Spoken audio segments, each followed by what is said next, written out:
not too many months earlier, he had woken in the middle of the night with one of these spasms, and he could not get out of bed. And he did not have a neighbor to call on. And he ended up calling a daughter who lived 20 minutes away. And, so Peter asked, well, how long did it take for her to get here? He said, well, I woke her up in the middle of the night. Took her and her husband about an hour before they got here. They got me up out of bed, and then they changed the sheets. And Peter said, well, they changed the sheets, why? And Lou said, well, I couldn't get out of bed for an hour, and I really had to go. Peter said, look, next time that you wake up with a back spasm, he said, you call me. And Lou said, all right. And so he said, if you need anything, you call me. And they exchanged phone numbers. And Lou said, do you know how to get in my house?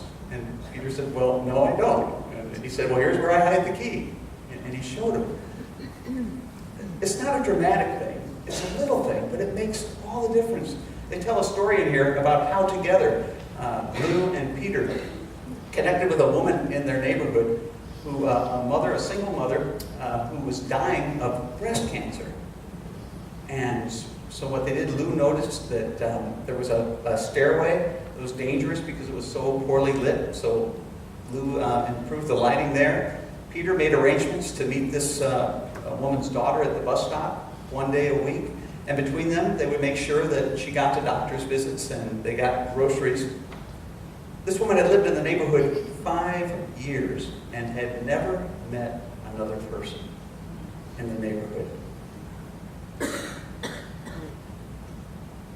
Levenheim talks about, because this is a neighborhood he moved back to, he had grown up there in the 50s and moved back as an adult. He said there was a woman that he interviewed who he saw every day walking in the neighborhood. He always just thought of her as the walker.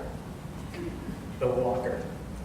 Well, her name was Grace Field, and he interviewed Grace, who died after the interview and before the book was published.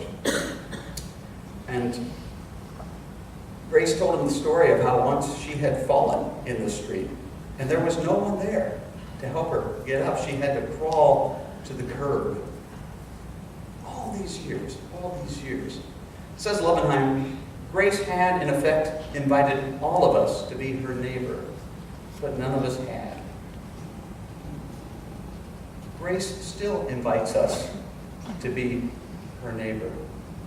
The question is, will we make space in our lives for grace? Let's pray.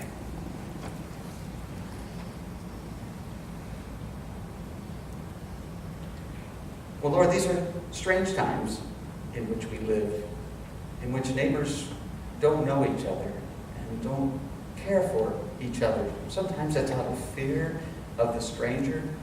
Sometimes it's simply neglect due to our own busyness. Lord, we are so grateful that when you found us too busy for you, when you found us lonely, empty lives, that you came to be God with us in the presence of a baby. Lord, we pray that you would bless us to receive grace. The grace that comes from your coming. And Lord, the grace that moves us to the side of our neighbors. Lord, bless us to know the stranger.